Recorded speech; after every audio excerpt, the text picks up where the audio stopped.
Let's get it. Because it's 49er mind. We gotta do this one time for the Empire. It's 49er mind.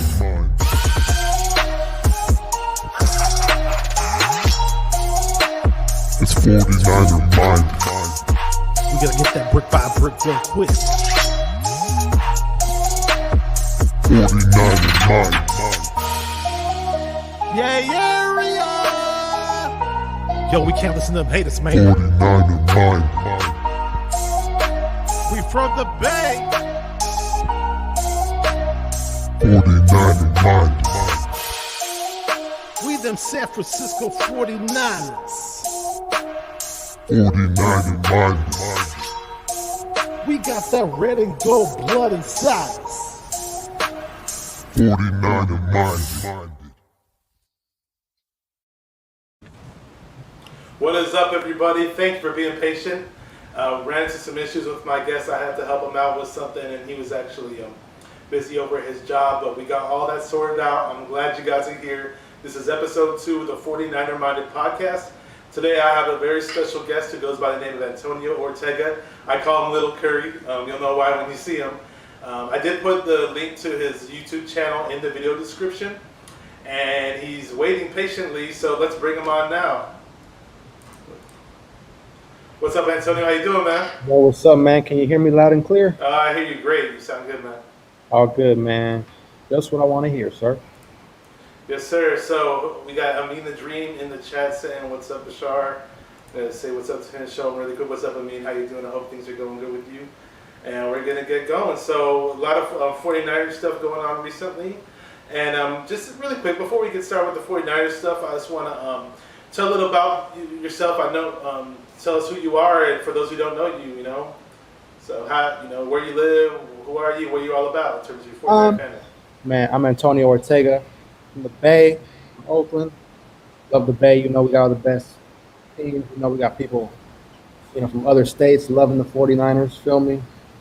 So much. That's how great we are as a team, an area, dynasty in the 80s and 90s. The Niners were the closest team to Oakland when I was growing up as a kid. So that's why I'm a Niners fan. So everybody always asks me that question. Plus how did you become a Niner fan exactly? Was it because the Niners were the closest football team to Oakland. The Raiders were in. But what about the Raiders, though? They were in LA. They were in LA. Okay, they were in LA. Yeah. So 1994 was like my first season of watching.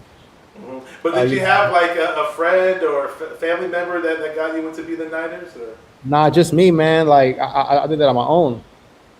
You know what I'm saying? Like, my dad tried to dress me up as Raider baby or whatever, but it wasn't happening. So I'm a Niner, man. I'm gonna make you wear these baby Raider pajamas, and you're probably crying away like, "Dad, I don't want to wear these. Put me in some Niner, man. Stuff."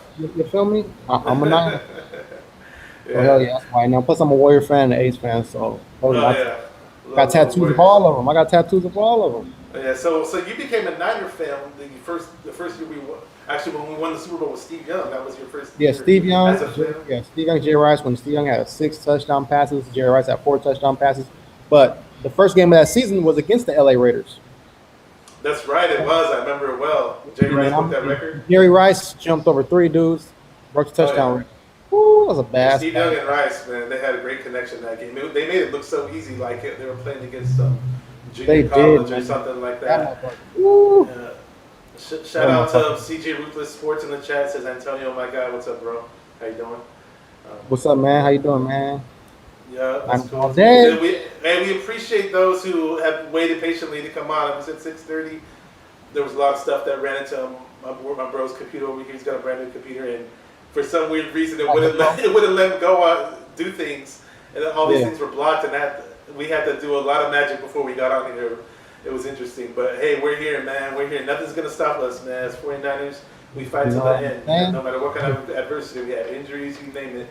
But when you first, so you're a Niner fan, living in Oakland, and you're going to school in Oakland. Your dad's a Raider fan, and you're going to school during that '94 season. Like, did you deal with a lot of trash talk that year with like fellow Raider fans from Oakland, or were people away from the Raiders because the Raiders were in LA at the time? At school all the time, of course, So family members here and there, but it's all good, man. I love it. I love being. There's probably like what 2 or 3 other Niner fans in my family, Okay. on my dad's side. So it's like they rep, I rep. It's all good.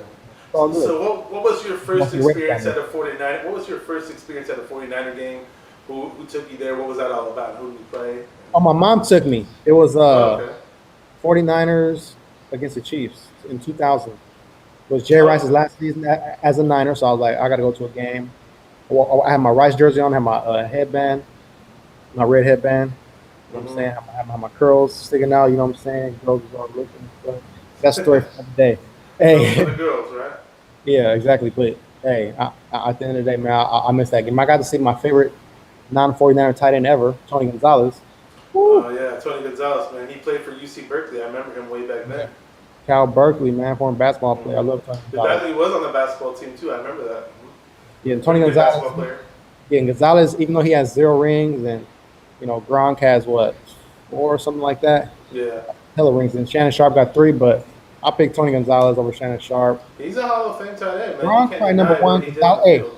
after Gronk tore it up in the Super Bowl, like I was like, hey, he's my number 1 now. Tony Gonzalez is number 2. So yeah. What about Kittle, man? We got Kittle on the Oh, Niners. Kittle's man. on his way. Hey, if Kittle has another big time this season, I'm gonna have to move him to like number 7. Mhm.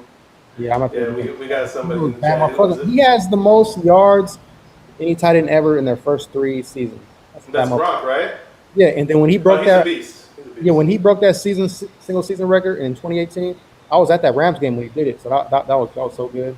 Oh wow, okay. And just shout out to the homie in the chat, big supporter of the channel, always asking me about the channel. Corey Davis says hello, happy Friday to you all, and I hope you're all having a wonderful Friday. Hey, we're doing it, man. We're having a great day, man. It's We're going doing to it, get man. better. So, all right. So that was your first Niner game. Did you ever? Do you remember what your first jersey was, or who was your The first? Jerry Rice. Jerry Rice. Okay. Mine was Garrison Hurst actually. I remember. See, at the time when I got my jersey, it was we had Ricky Waters, and I was all hyped. I was hyped up about Ricky Waters when we drafted him, and a lot of Niner fans and regular football fans didn't even know who he was when we got him. But I Yeah. kind of knew who he was coming out of Notre Dame, and I just had a feeling that he might be this West Coast offense guy because he was a former wide receiver at Notre Dame, and here are the Niners bringing him in as a running back. And he did play running back at Notre Dame too, but he was a wide receiver initially.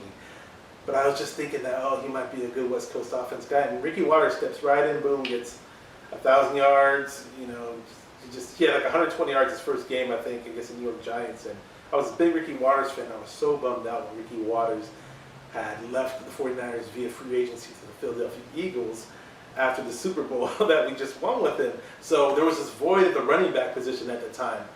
And a few years later, we signed Garrison Hurst, and I was hyped up. I was like, oh, wow, we got Garrison Hurst, and boom. I had this nice Garrison Hurst number 20 red jersey. I wish I still had it. The problem was, back then those jerseys wore out really quick in the washer and dryer. And it just got worn out so bad that it was just completely unwearable and something I couldn't keep. But I love that jersey. Maybe I'll buy another version of it, a newer one or something. Because Jerry Rice, that's my favorite athlete. Hey, I love Jerry Rice. Without doubt, Hey, that's my favorite. Jerry Rice Niner of all number. time. Hey, Jerry Rice number 1. I just got something I'm wearing for opening day against Green Bay. Jerry Rice worthy. I'm not going to announce it right now, but it's some Jerry Rice, and then Steve Young is my second favorite, and T.O. is my third favorite. 49. I like that kind of. You know what I'm saying? I love T.O. for his talent, but I hated the way things After played him, out. after T.O. left, we were 2-14. I know, but I'm just saying, like, there And was then all we this got drama on this. and then we got the number 1 pick. We picked Alex Smith over Aaron Rodgers. Look at a lot of people don't talk about that though. A lot of people don't talk about that shit. Like we lost T.O. Like T.O. the problem. Well, we were 2-14 without him. So Oh yeah. that dude was transcending. He's the second best I wide would- receiver ever. I wish Garcia and T.O. and Mariucci, those three, would have just patched things up and made things work. Because I thought we were doing something good, and then all of a sudden, boom, it just became this implosion, and it sucked. But T.O. was amazing talent. I mean, just arguably the second best wide receiver of all time. Whoever you talk to, some say Randy Moss. Randy Moss, I saw Randy Moss a little. He's awesome, but I kind of saw him a little bit more as a one-trick pony with that. Yeah, it was run the deep. master of the deep threat, obviously the deep route. But you know, T.O., which is big, strong dude. He just catch passes all over the field. But Exactly. we'll leave that argument for another show. But let's see what else is going on. I know I have some other questions lined up for you. You mentioned Jerry Rice. If you guys noticed the thumbnail, the picture, the initial picture that I had up for this stream, I had a picture of Antonio with Jerry Rice. If you guys look closely, that was Antonio with Jerry Rice. So I wanted to get into... Goat with the GOAT. When I initially saw you post that picture on Facebook and Instagram, you have no idea how envious I got. And I'm not prone to be jealous to people, especially when it comes to meeting athletes or celebrities, because I've been pretty fortunate where I've met a lot of athletes, and I've actually, when I worked in comedy, I opened up for certain comedians that were pretty known on Comedy Central, and I met a lot of really famous people just throughout my life. So it kind of wore off on me, but if I meet Jerry Rice, I will be starstruck. So just tell me, who were the first 49er players that you met, and how did you meet him, and how were your experiences? Especially let me know about the Jerry Rice last, though.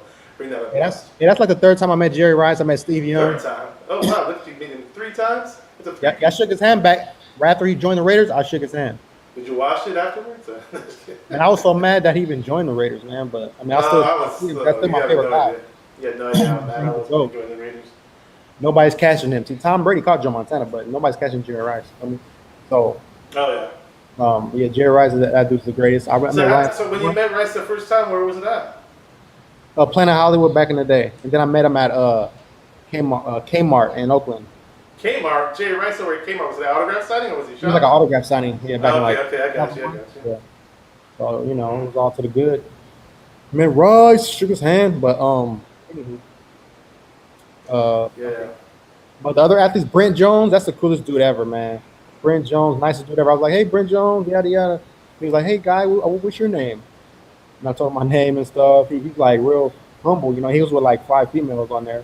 With him, Brent Jones rolling with 5 females. What's going on here? Probably his lady and I got you. Yeah. The mother, I don't know. Really, but I saw 5 females with him. I'm just saying. Got it. But he's hella cool. Tony Parrish, I saw it again. He's hella humble. Jeremy Newberry. Yeah, Jeremy Newberry. He was on the phone when I asked him for a picture. He's hella cool though. Took a picture anyway. Jay New. Mm-hmm. Dude right there, man. Fucking who else have I met at the Niners? Eric Reed was hella cool. Humble. Oh, really? Okay. I met him twice at the game, or one time in a hotel, and then another time, like, he got out of his car to like, play with some kids for a minute, because they were by the big helmet at Levi's, and they were just kind of like, up, and then he got out the car and just walked right to them, and we did the thing. So he's cool, man. He's a good guy. He took a picture with me, so shout out to him. I'm not surprised when you met. The Brent Jones, how humble or how nice he was. Because whenever he did an interview on television or on the radio, he just sounded like the calmest, most friendliest person. He didn't even sound like an NFL player. He just seemed like he was just so down to earth and so chill, Yeah, I mean, that's a lot. Anybody else you meet? Or? I gotta think. Top of my head, Niner players. Tank Carradine was hella cool. Oh, that's right. Didn't you Yeah, took a picture with him. Tank Carradine at some party or something like that? Ace Giants game. You guys went to an Ace Giants game together? Ace Giants game, yeah. He knows Abel and shit, Abel and all that. Oh, okay. I met him before. I know you're talking about. Yeah. I remember you were telling me he was a cool dude. Unfortunately, with Tank Carradine, he didn't pan out to be the player that we all hoped he would be. I remember I was pretty into the whole fact that we drafted him. Like, oh wow, it sounds like we may have gotten a steal with this whole Tank Carradine, and then they kept moving his positions, and it just did not pan out. But you were telling me he was a cool dude, though, man. Without a doubt, he got a lot of players. He's a cool guy, hella humble. So, Ruthless Sports says, Ruthless Sports says, I got a picture of Roger Craig. He got a picture of Roger Craig. I don't think I ever met Roger Craig. Yeah, I can't see his message. It's kind of blacked off, but that's all good. He said he should get Jeff Garcia's hand. Okay, there you go. I met Jeff Garcia once. Oh, you did? Okay, how was that? How was it meeting Jeff Garcia? I met him. He was walking at the 49er Raider basketball game back in, I don't know, 99 or something. Oh, okay, a little charity game? 2000, something like that. Back in the day, I won my mom. So, yeah, that was cool. CG Ruthless Sports says, remember Joe Nedney? I actually ran into Joe Nedney once, really quick after one of the Niner games, because they had that studio downstairs in Levi's, and he was walking into there, and I just said what's up to him really quick. Actually, when I used to go to the San Jose State football games when I was there as a student, Joe Nedney was the kicker for San Jose State, so I actually saw him play in college, and then lo and behold, I met him, right before he was about to do a night post-game show. Cool guy, though. Pretty big dude for a kicker. He does not look like a kicker. He looks like he could have played like maybe as like a big wide receiver type of position, maybe. Yeah. Hey, I also met Lee Woodall at the game. He's hella cool.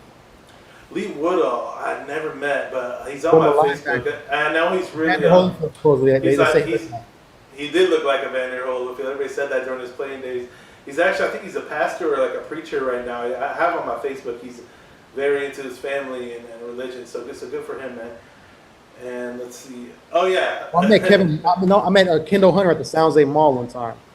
Kendall Hunter. I seen Kendall Hunter at the training camps. I remember probably the smallest and shortest professional NFL player I ever seen. He was about 10 feet away from me at one of the 49er training camps once.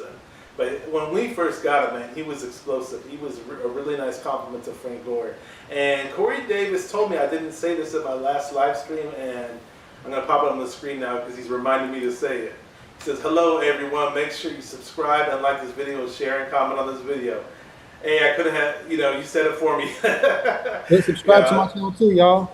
Yeah, I put Antonio Ortega's YouTube channel in the video description. If you're not subscribed to him and you're subscribed to me, and you're not subscribed to me, subscribe to me. If you're not already, subscribe to Antonio. Antonio's always going on his sports rants. He doesn't just talk Niners. He doesn't just talk Warriors and A's. He'll just talk about whatever's going on in sports at times. So speak on my YouTube, yeah. And I forgot to mention, he is part of the Facts Not Feelings podcast, which I will feature. Facts Not Feelings, him and Trey Beauchamp do that show. And then just tell us about Facts Not Feelings, what you guys talk about, since it's your show with Trey, and we're going to have you guys on Sunday talk more about it. Well, me and my guy Trey Beauchamp, he's from Oakland too, Niner fan. He's a Niners like me, but he's a Laker fan. My guy, we have a podcast called Facts Over Feelings, or Fill-Ins. Like a D for zebra at the end. I said Facts Not Feelings, my bad. Yeah, Facts Over Feelings. So yeah. So we got that going on, you know what I'm saying? I got my YouTube, so we getting everything crack-a-lacking. Yeah, there you go. So like Bashar said, on my YouTube, I talk about a lot of different stuff. I try to mix it up, not just Niners. But today I did have a Niner topic, a Niner post. I had put out 2 videos today. So, but yeah, man, Niner fans all day, man. I love us, man. Red and gold, everything. I remember I was reading.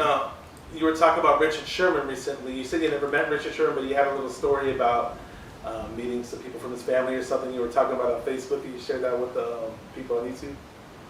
Oh yeah, exactly. I've never met Richard Sherman. I used to dislike him a lot when he was with the Seahawks, and we all did. But I used to go in on him. He was like the football LeBron, that motherfucker. He was like that. I hated him like that. But we all hated him at one point. Trust me, man. He used to get under our skin like no tomorrow. More so than any opposing football player. Exactly. But he's been a good player for us, man. He's been a real good man. Just setting up, being a great leader and stuff, man. He had a little incident. It's difficult for me to already talk bad about him because, I met his parents over the years, 2018, 2019, what I'm saying, those seasons, and they're hella cool. Like, how many times you bumped into him? About 11 times at the Niner game. 11 times, wow. About 11 times at the Niner game. They kick it with the folks that I know, that I kick it with, for years. And been in LA at the Rams game, Rams game, Niners Cardinals game out there. Then a lot of games at Levi's. So. Didn't his mom used to nickname you or something? Didn't she? Oh yeah, like every time she saw me, I was like, "Hey, little Steph. Hey, little Steph." Hey, little Steph. Because of the resemblance to Stephen Curry. You probably, but you like that though. You don't get annoyed by that with the whole. Nah, man, because he's my favorite player on my favorite team, so it's all good. There you go. Yeah, Steph's my favorite player on the Warriors, without a doubt. I love the Warriors a little bit. Steph's always been my guy for a long time. Exactly, man. So let's see what's going on. So Fred Warner signed recently. Any thoughts about the Fred Warner situation? Or Fred Warner, man, like that dude's the best linebacker in football. I mean, you got Aaron Rodgers going up to him before the game saying, "Hey, man, you're the best linebacker in football." You got Darius Leonard, linebacker for the Colts. He had tweeted, he was like, "Hey, man, me and you are the 2 best linebackers." And then you had Bobby Wagner tweet last year. He was like, "It's an honor to share the field with you." Like, when do you ever hear a veteran player say it to a young player? You hear a young player say it to a vet player, but That's a trip. Fred Warner's a badass dude, man. He got better as a run stopper. He's great in coverage. You know what I'm saying? I want him to be a monster blitzer. Hopefully, I want him to get 5 sacks at least this year. A bunch of tackles for loss, 3 interceptions, 5 sacks, 7, 8 knockdowns, deflection, 4 forced fumbles. Yeah, have like a defensive player of the year type of season. Yeah, so we got him locked up, man. He's one of the many signings we resigned this offseason. Oh yeah, we'll go over that in a minute. I just want to touch on Warner really quick because I remember when Warner was coming out in the draft, I had no idea who he was before the draft. And before the draft, I didn't know who he was only because a buddy of mine from the Rambo show, who they refer to as the Big Show, was telling me and a couple other people about about Fred Warner, how we should get him coming out of BYU. And I remember when we drafted him, I saw his little highlight package video, and at that point, I was like, okay, he looks like he's good, but I was like, oh, this guy kind of looks like he's undersized for the NFL, but I guess he bulked up a little bit. And then I was hearing in camp at the time that he was putting a few hits on people. I think at the time, Garrett Selleck, remember Selleck Times, who was still on the team? Yeah. And supposedly, yeah, put some hit. I remember, so I was like, okay, it sounds like this guy Warner's a bit on a bit tougher and not much of a finesse, not as the finesse linebacker as I thought he was only going to be. And just little by little, Fred Warner has progressed into his position. In 2019, we really saw him jump out, and last year, of course, he was awesome. And like you said, Aaron Rodgers was giving him props, and people around the leagues are totally giving him props for what he's doing. I did see a question that was raised, I think it was on Grant Cohn's Twitter, a little discussion that was like, oh, who do you think is better, Patrick Willis or Fred Warner? I can ask you that question, and I'll give you my answer when you're done. So. Oh, you asking me? You're the guest, man. I gotta ask you. Hey, I mean, Patrick Willis is better. He just like more of a physical player. Fred Warner is like kind of physical, but I mean, I know Willis was just like a run stuffing, running sideline to sideline, hitting the hole and coverage, like you up. I remember that one time he ran down that receiver for the Cardinals, man. That had me going, man. I was like. That was one of his first games, I believe, wasn't it? When he caught him. I never seen a linebacker do that shit. Oh, yeah. Them I linebackers, very well. hey, them linebackers in the 80s and all that, 70s, they couldn't do that to a receiver. Run down a receiver. You can talk about, more physical, whatever, but you can't run down a receiver like that. Come on now. You're a linebacker, that never happens. So, I see somebody comment, but I can't really see it. It's Corey. He's saying, Antonio, you do look like you could be Steph Curry's brother. Oh, yeah, man. Steph Curry with the shot and this motherfucker. Oh, yeah. When Willis ran down that receiver, I was hyped. I was like, I knew we drafted him around when he looked good in the highlights at Ole Miss, but seeing him do that, I was like, whoa, this guy looks like he's a generational player. I don't see that happen too often. Hey, but to keep it real, like, I wanted us to draft Patrick Willis. Now, that's somebody I didn't know about when he was in college. Oh, you did? Okay, there you go. Yeah, now Fred Warner, I didn't know nothing about. Like, I'm not going to take no fake credit, none of that. Nah. Absolutely. I'll take credit for Patrick Willis, though. I was like, oh, we got to draft Patrick Willis. I know he'll be there at 11 because they don't usually draft that position up high, you know. And plus, that's a great draft. Like, outside of Jamarcus Russell, the Raiders bust, you had who? AP, best running back in the league. You had, at one point in time, Calvin Johnson, best receiver in the league at one point. Joe Thomas, best left tackle in the league at one point. And Joe Staley took over. We had Joe Staley in that same first round with Willis. Yeah. Yeah. Yeah, fuck yeah, man. I'm going to touch on Willis and Warner. So I love Fred Warner. What he's doing is really good, and it's inspiring for our defense, without a doubt. I'd say with Willis, though, he did strike more fear in opposing teams' hearts, and there was a bit more of a ferocity.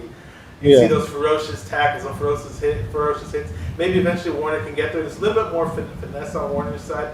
Warner can definitely cover better than Willis, though. So as fast as Willis was, Warner just had better technique. He's just more suitable for coverage. And Warner, I was talking about this the other day because my friend Joseph Mahoney, he's probably watching right now. I don't see him in the chat, but he told me he was going to be watching. And he was saying that how come nobody ever talks about this former 49er linebacker that we had from a while back? And then he said Julian Peterson. I was like, bro, I love Julian Peterson. He was sick, dude.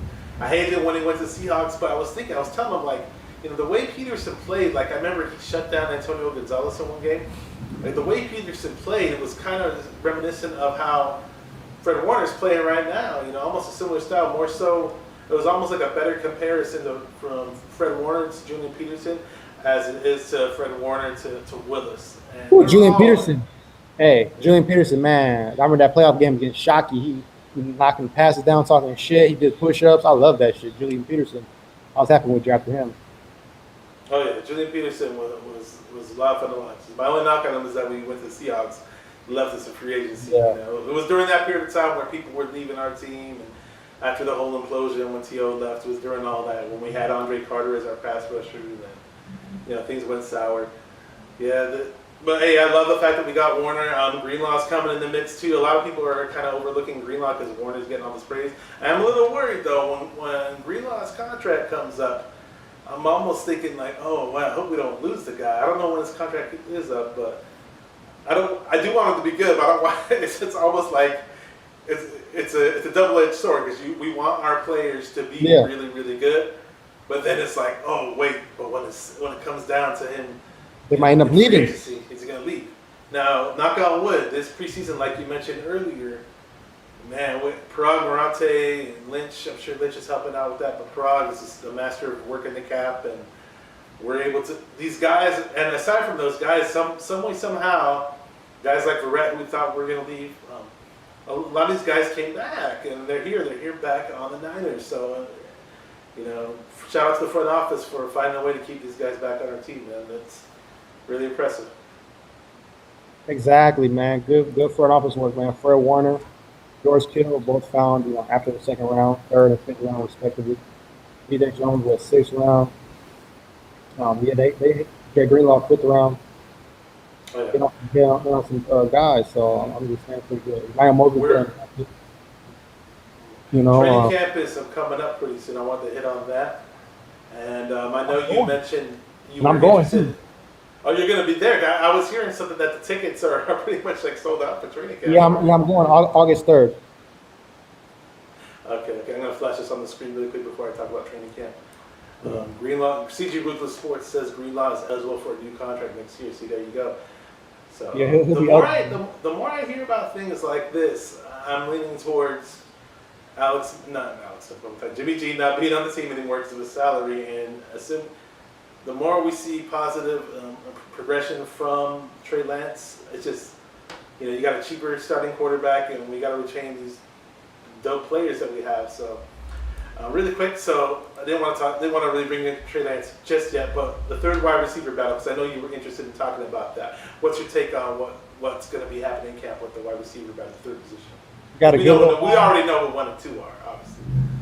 Yeah, got a good little battle with Juwan Jennings, man. He broke the tackle record for receivers last year in college. He slipped as a 40-time, plus he got in trouble, got kicked off the team, for incident. He can run routes at 6'3". He's a candidate.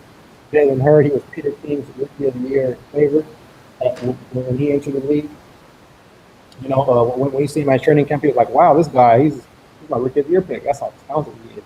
He's as talented as Trey Lance is, but from a receiver, move, tight end, slot receiver standpoint. Like he can be used as an offensive weapon. We even should put him at third tight end, to be honest with you.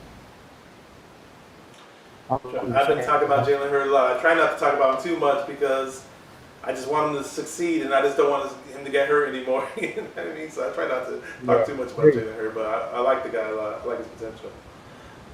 Exactly. Yeah. What about so the third receiver? So you mentioned Juwan Jennings, Jalen Hurd, and did I miss anybody else? That's about it, really. I mean, what about? Because some people are saying Sanu. I think Sanu's done. I'm not a big Sanu fan at this stage. Because he didn't really create separation last year. When did he ever get separation in recent years? I mean, when he first came out, he kind of did. I guess in 2016 when he was with Atlanta. Yeah, exactly. But I don't know. He's not really a creator separator. I just want to see what's up to somebody who just popped in the chat. Support of the show, Nighthawk After. What's up, Nighthawk? Says hello, Bashar. Good to have you on, man. He be a legend in the YouTube streets. So what's up, Nighthawk? Man. Yeah, I'm not big on Sanu. My boy Joseph Mahoney likes him, and I'd say Sanu's work ethic. He is working hard, but Father Time kicks in. And I don't know. I undefeated. Exactly. Who was that on KMBR? That dude always says that. The Father Time's always undefeated. Rob Brooks. He's always saying that. Yeah, he does. Yeah, Rob Brooks. He's the guy I would say. Here we go. Here goes a question. And I'm going to say no to this one. I'll pop on the screen. should we sign Jordan Matthews to play tight end? I say no. I've never seen the guy block down the line position. Oh, you mentioned said who? earlier. I'll put it back on the screen. He said, CJ Ruthless said, should we sign Jordan Matthews back to play tight end? Because I hear Jordan Matthews. Now he wants to be a tight end. People don't get it. I know you mentioned Jalen Hurd as possibly being a tight end. I could kind of see him as maybe lining up as a tight end in certain situations to throw the defense off. It's just that, but with the tight end position, you also got to factor in the run blocking too. Maybe we would only do it during passing downs or something. Having against linebackers, that'd be a matchup nightmare. But to play tight end full time, people don't realize lining up as a tight end, you're a lineman for a good portion of the time when we're running the ball, and you're going up against defensive ends at times, linebackers, and you're blocking like a lineman. That's not a natural skill for wide receivers. It's completely different. So it is. This transition isn't as easy as people. Just because you have a big body wide receiver doesn't mean he can automatically just jump in and be a tight end and learn how to block like a tight end. And there's some people who play tight end their whole lives and they still have problems blocking in the NFL. Yeah, some of these guys, Shannon Sharp got away with not blocking. Tony Gonzalez wasn't the best blocker. Shannon Sharp can block okay. He wasn't the greatest, but he was decent at it. Pretty strong. Shannon Sharp was pretty strong. Not the biggest guy, but if Jalen Hurd could just be decent at it, we'll be good.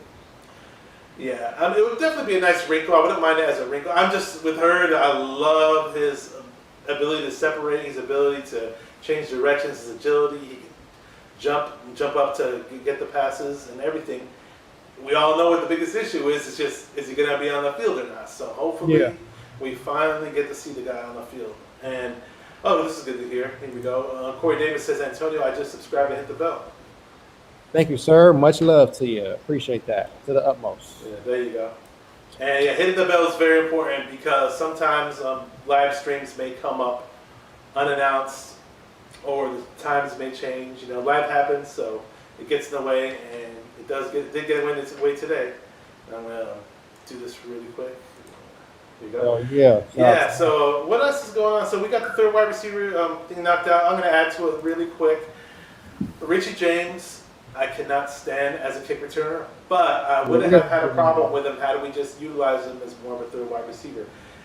When he's been called upon as a wide receiver, he's done his job, so to speak. So, hey, I have no idea I don't know if he has his true strong hands like a possession receiver would at the third spot, but I know he can separate, and I know he can make plays, so we'll see, man. We're going to give him a shot, and who knows what he can do. Juwan Jennings, I like.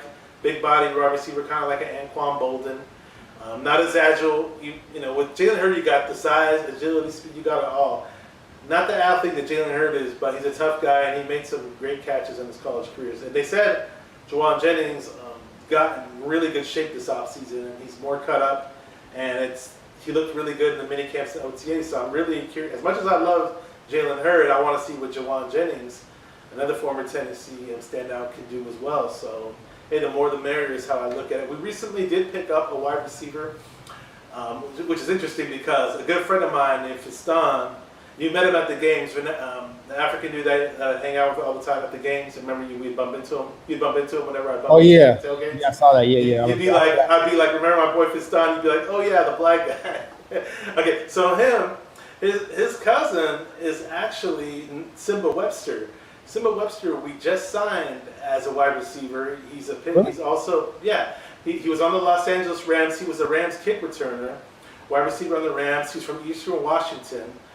And I actually almost saw him play live in college. I went to a UC Davis tailgate party with my friends, family, and relatives that they were there to support Simba Webster when he played at Eastern Washington. So I knew who he was back in high school. It was my friend would always talk about him, say how good his cousin was in high school football. So he actually grew up as a 49er fan too, even though he was on the Rams past 2 seasons.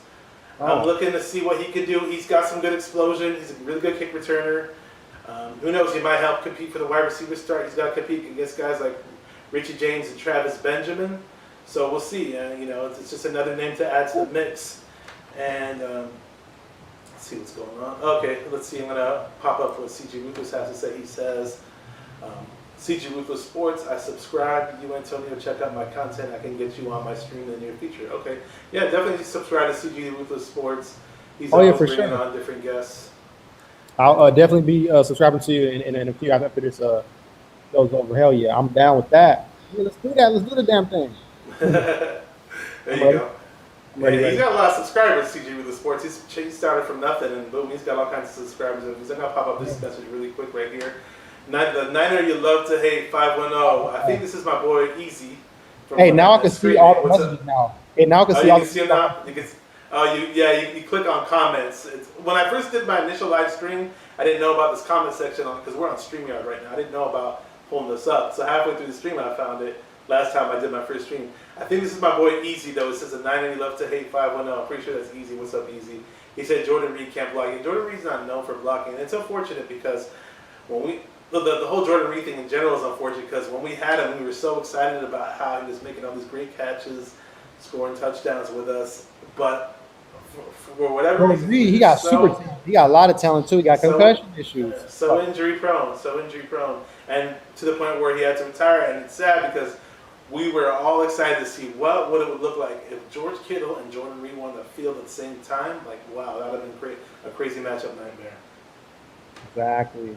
All right, so let's go to the next question. This is the elephant in the room that must be addressed on every single 49er podcast, every single 49er chat, every single 49er Facebook post, every single Instagram post. We all know who it is. Number 5, Trey Lance. Is he going to step on the field and play this year? What do you think there, Antonio? Yeah, he's gonna start. He's gonna take place. Like, let's say the Niners after 8 games are like what? I don't know, 7. Let's say we're like 4-4. I'm sure we're 5-3, but we need that extra jolt. We need that extra jolt. And I think Shanahan's gonna feel pressure by the media and the fans to put in Trey Lance. And he's gonna be ready, and he's gonna be ready to make him dance. You know what I'm saying? Trey Lance make him dance. Feel me? So by week 8, but that's just my. Lance will make you dance. He'll be ready. That's a half season. I mean, I know Shanahan's system is pretty difficult to figure out, as they say. Okay, but still, I mean, I think he'll figure it out. He's gonna put him in. Everybody's been raving about him. Kittle's talking about, oh man, he can throw it far. He has a laser for an arm, and Debo's impressed, and a lot of comments that I read, it's like they're very impressed. Somebody on the Niners did say that even if yeah, I think it was Kyle Juszczyk who said if Jimmy's healthy, he's gonna start no matter what. So you have your Jimmy supporters, but I mean they're supporting everybody because this team is not selfish. They know Jimmy's the guy, but Trey Lance is gonna eventually take over at some point. Might be this season, might be next season, but I see week 8. That's just me. It's common sense. It's not rocket science. We did not give up the farm to have Jimmy G be our starting quarterback for the next 2 or 3 seasons. I mean, as much as some people love Jimmy G and they say, oh, why do you guys want to replace him? Why do you guys hate him? I think what people are mistaken is that there's a certain level of quarterback standards as a 49er fan or being, watching the 49er franchise for all these years.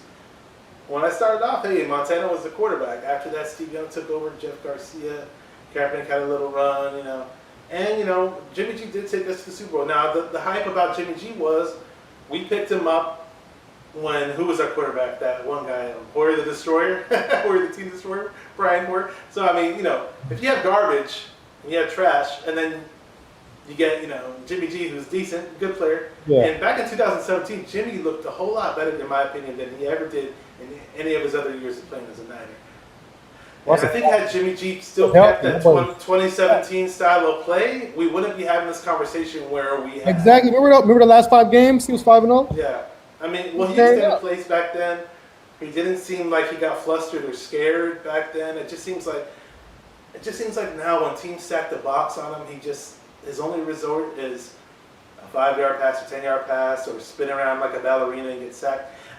And people are mistaken the fact that people look at guys like me or other people who are more higher on Trey Lance looking to replace Jimmy. They're saying that we hate Jimmy G.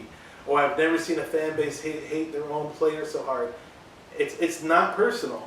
It's not personal. It's just that we deserve better. That's how I look at it. I mean, when you're talking about the top elite quarterbacks of the league, and those teams are taking those quarterbacks are taking their teams to the playoffs on a repeated basis, and those quarterbacks are playing 16-game seasons year in and year out.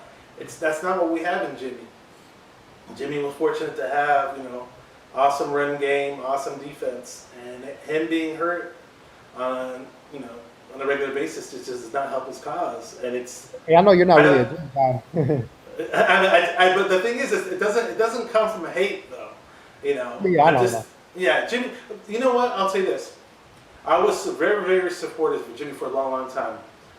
Once Jimmy went down against Seattle, and they pretty much said that Jimmy G was probably going to be out for the rest of the season. That was what people were saying or hinting. Steve Young, who does a local radio stint on KMDR 680, the flagship radio station of the 49ers. It's called the Steve Young Show. He'll come on like once a week and talk with the guys on there. And he said it with confidence. He was pretty bold when he said it, and he didn't hold back when he said it. He said, this is like right around that time when Jimmy got hurt, and he said that I don't see Jimmy G coming back next year. That now Jimmy G's back on the roster now, but look what happened though.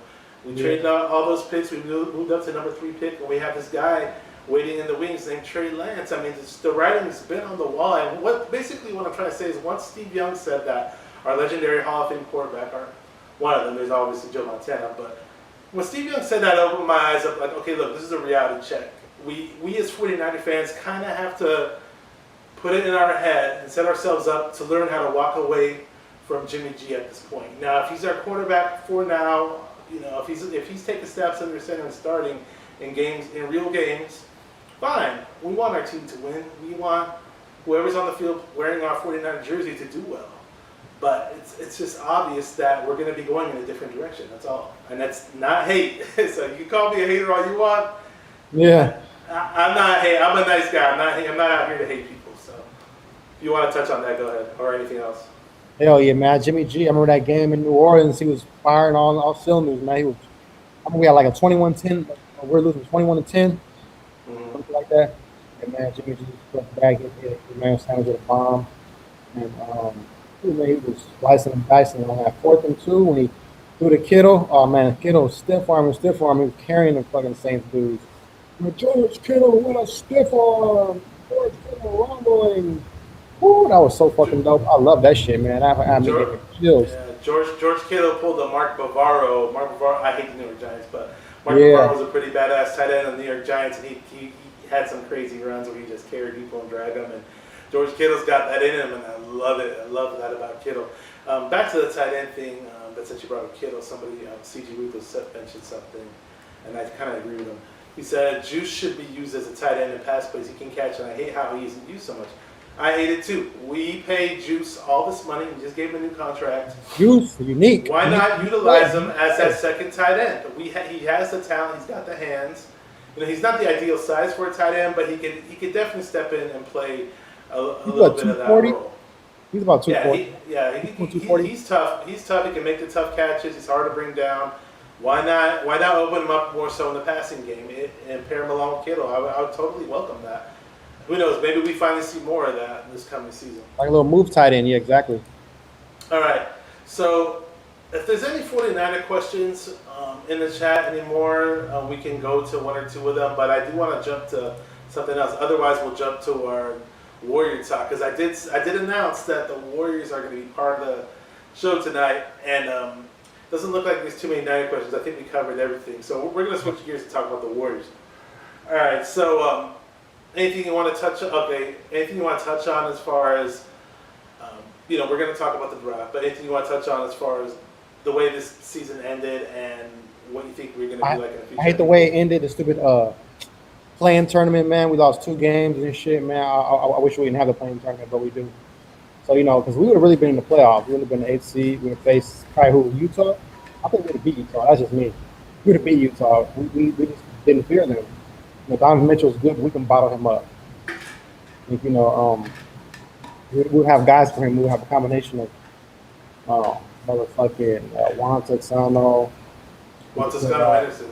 He's a hustler off the bench, man. That guy, nothing flashy about him, but he steps in there and he Andrew Wiggins. Nice.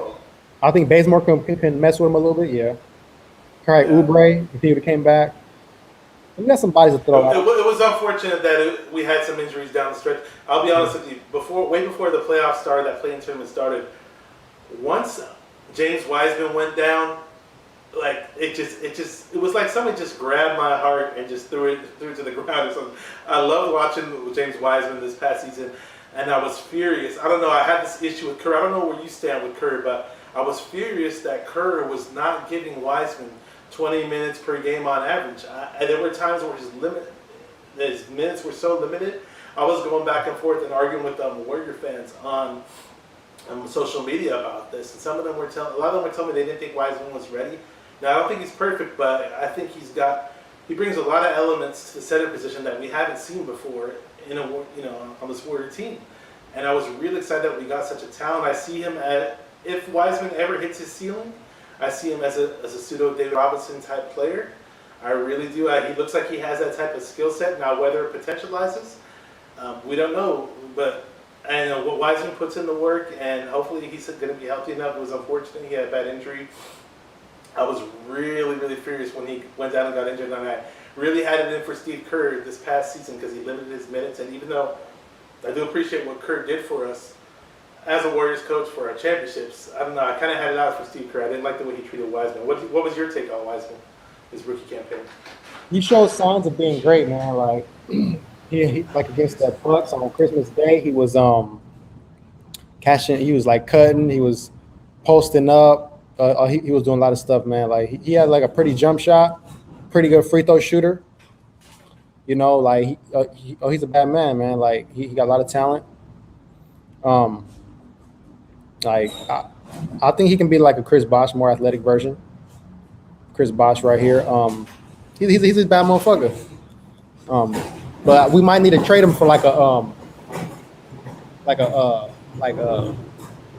probably like a star player, and maybe Bradley Beal, maybe Miles Turner.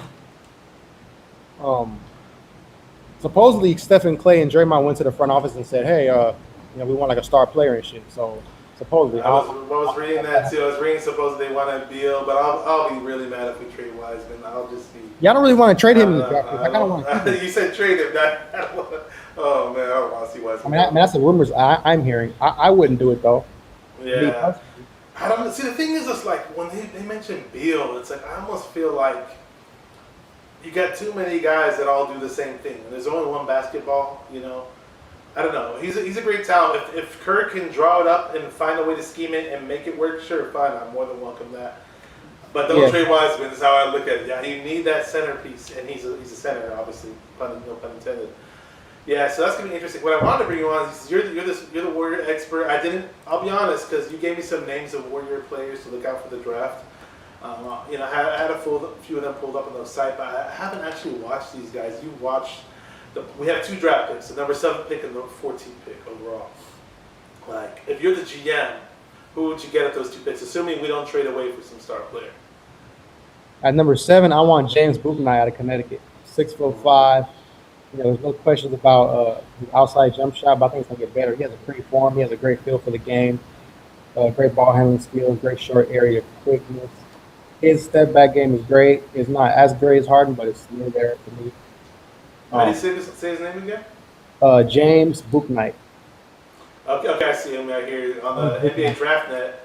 Yeah, website I'm looking at. They haven't slotted to go to the Thunder, but we might go. That's right before our pick. Oh, I hope he doesn't go to the Thunder. I'll be so fucking mad. Who does he remind you of? He has like almost a James Harden type step back. He has Kyrie Irving at the rim. Oh, really? Okay. Yeah, he's like on that level. Okay, so that's your ideal pick. Ideal pick at number 7. How about 14? Who's your ideal pick? Chris Duarte, 2 guards, 3-and-D guy, out of Oregon. He models his game after Kobe and Clay. The reason why he's going to slide is because he'll be 23 or he'll be 23-year-old rookie. And he'll be already kind of old. You know what I'm saying? I got you. Yeah, I see his profile right here. Now, as far as these guys, okay, I see. Yeah, he's got I see from Oregon, 6'6", 190. And what they say NBA comparison, John Starks. Do you agree with that? You said John Starks. Yeah, that's what the NBA draft site says. Nah, he's way more talented than John Starks. Whew. Okay. John Starks was pretty good towards the end of his career at the Knicks, though. I don't know if you remember watching him. I mean, John Starks is a good little role player, but this guy got like perennial all-star talent. Like John Starks, cool little role player. That's it. I got you. And let's see. Just a second, I'll pop this up on the screen. Now it says good show tonight. Much appreciated, bro. If you guys have any questions about this upcoming draft or the Warriors or any basketball questions, definitely throw them at us. I just want to deviate really quick for the draft talk. When we're done with the draft talk, I'll hit on it, no problem. Are there players rumored, assuming we keep the 7th or 14th pick, are there players that are rumored to be coming in at the 7th or 14th pick that we may possibly get, or people have mocked us to, that you were just totally dead set on us not getting those guys, like you don't want those players? Is there anybody that we're rumored? Is there any names that you could bring up in that regard, or? Scotty Barnes, another guy. He's like a Draymond Green kind of. He's just kind of like Draymond. I think I was hearing about him. I remember hearing about this. He's like taller, probably more like 6'9", 225. Yeah, he's like, I mean, like from a not scoring the basketball but does everything else standpoint, he's like Draymond. Yeah, like, small forward, power forward. So if we get him, you think it might be redundant, huh? Yeah, I don't think we should do that. We should get like a scorer. James Bootenite, he can play with Steph and Clay, or he can play when they're getting arrested. You know, like the second unit, he can take over the second unit. Jabari Parker / Draymond. Could be a young Lou Williams, or like a Jabari Parker / Draymond Green as a comparison is what I'm looking at. Jabari Parker, Draymond Green. Yeah, see, I got kind of right. Okay, but yeah, I wouldn't get him. James Bootenite could run a second unit. We did bring back Jordan Bell. You know what? Go ahead. He could be what James Harden was. Like when he was at OKC, like at least for like the first couple seasons, 6 man, yada yada. Then he can, you know. His name slips my mind, but we already had that one guy who's kind of like Draymond Green, but he's more of an offensive player. What's his name? Not Wingate. Eric Pascal. Pascal, I like Pascal a lot. Yeah, he's cool. Pascal, he's more of like an offensive-minded type of Draymond Green. A little bit more, yeah. Yeah. He has his moments on defensive end, but you know, he's more of an offensive version of Draymond Green. Yeah, I wouldn't want to go be too redundant and get Scotty Barnes. We actually did bring Jordan. Remember when we drafted Jordan Bell? We actually traded for him in the draft. Oh yeah, Jordan Bell to Oregon. And everybody was hinting that he would be this guy, this Draymond Green type player off the bench. Exceptional athleticism. He had a terrible jump shot, and he did look good in little spurts here and there. And I think he got 2 rings with us, but we had let him go, and boom, he's back on the squad now. So who knows what the deal is with him if they keep him around. But you mentioned JTA, Juan Toscano Anderson earlier. He's from Oakland, by the way. That guy, man, you look at him, you don't expect much from him when you glance at him, and you just think whatever. But that guy, man, whenever he steps in, he just fills in the role so well. He'll hit a 3 for you from time to time. He'll play great defense from time to time. He'll dunk on somebody from time to time, you know. Who won the Warriors last year was like really disappointing for you, by the way? Who disappointed you? Kevon Looney, he still doesn't know how to screen. I don't understand how to screen. Kevon Looney? Oh, I'll touch on that in a second. Looney, yeah. Remember how I was mentioning Wiseman earlier, how Wiseman wasn't getting enough minutes? I totally forgot why. And Looney was on the floor so much. And I don't understand when why. I look at Looney, I think of Frankenstein when I see Kevon Looney. Oh, yeah? Like, he's so uncoordinated looking. He looks unathletic. He's a bigger body, and you know what? He can do... Because of due to his maturation and experience, there are certain things he can do, and he knows the offense, he knows the system.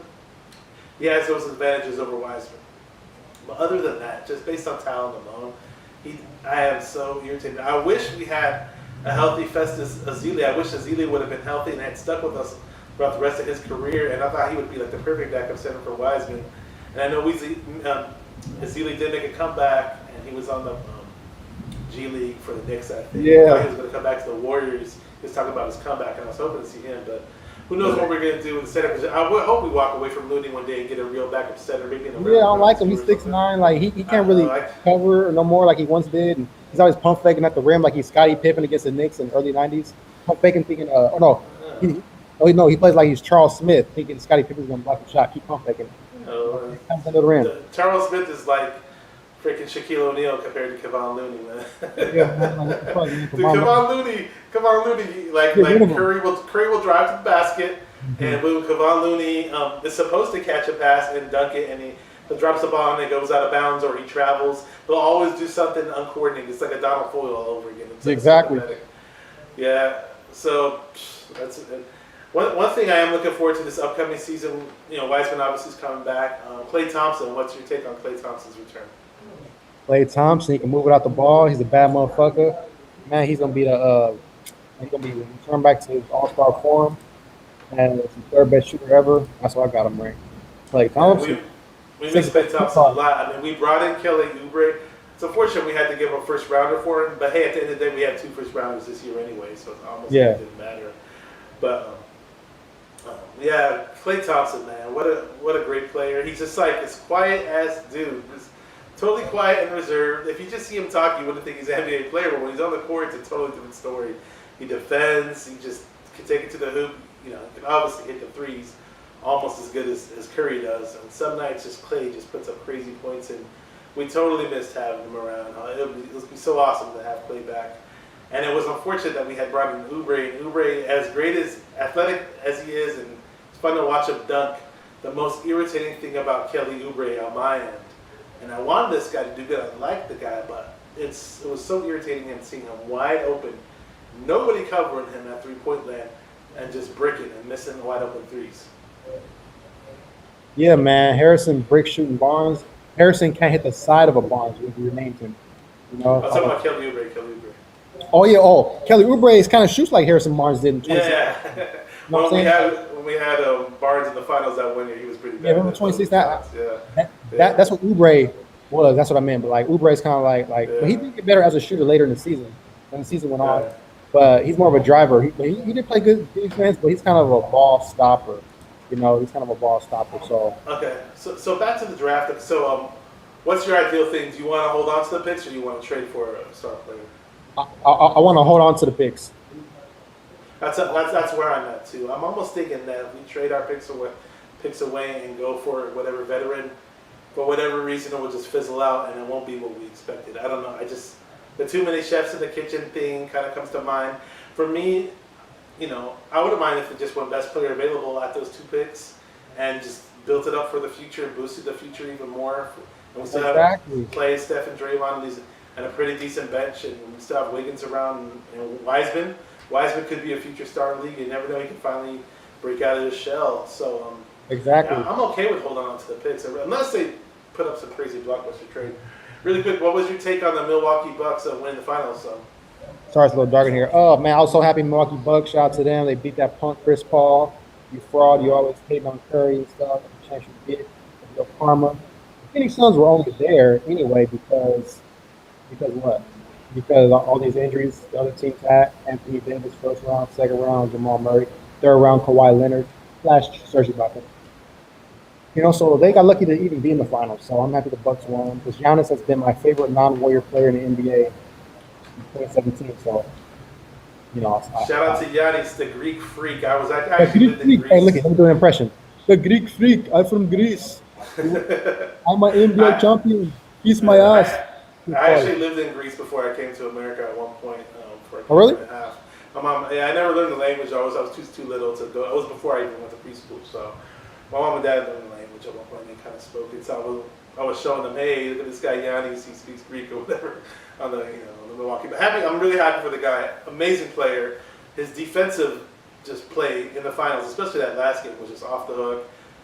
An excellent offensive player. You know, he doesn't have the jumper and the three-pointer or whatever, but he's just so hard to stop when he drives to the hoop, kind of like LeBron, and just a totally classy guy, the nicest guy, just the ideal person you want to lead your team in the NBA. I'm really happy for the guy, and you know, I'm hoping the Warriors can bounce back somehow and get back to that championship level because they'll obviously have to worry about guys like Giannis and the Bucks for a few years, you know. So exactly, bro.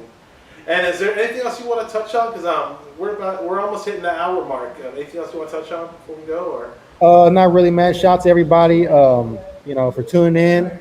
Subscribe to the channel. Had a good time with Bashar, talking all this knowledgeable 49er Warrior stuff, man. Plenty of this. If you guys want me to go on your show, we can set up something. But, hey, I'm just thrilled the season's about to be here. So, pick that 49ers. I think we'll go, I think 13-4. That's our regular season record. Yeah, I'm thinking 11-6 or 12-5. If we're lucky, we all know what it is. It's all about the health, and the quarterback situation is going to be interesting. We're all under the assumption that Trey Lance is going to eventually step in and later down the road. I mean, sure, the Trey Lance fans out there, the fanboys, whatever you want to call them, you know, sure, ideal situation. Trey Lance steps into camp. He's tearing it up in camp, and he shows that he's the quarterback hands down better than anybody would even have thought so. And he's a week 1 starter. Sure, ideal situation, but you know, probably he steps in at some point mid-season. Who knows if he does step in and becomes a starter, and we'll go from there. But it's been great talking to you. I love having you on the show. We're going to have you on the show as the Facts Over Feelings, Facts Not Feelings podcast. Facts Over Feelings. Yeah, with you and Trey.